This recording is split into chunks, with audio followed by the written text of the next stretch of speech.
ang pinakamisteryosong libro sa kasaysayan, ang Voynich Manuscript.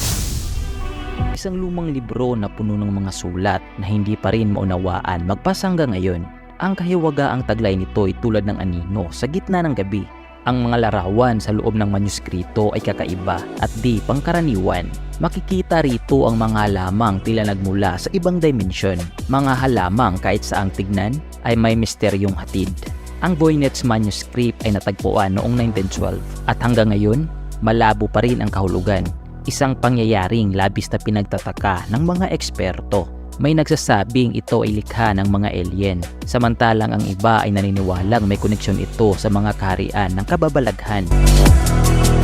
Ang Voynich Manuscript ay isang misteryo na humahawi sa ating pangunawa, isang likhang natutulog sa kadiliman, naghihintay ng isang matalinong isip upang mahayag ang kanyang tunay na kabuluhan.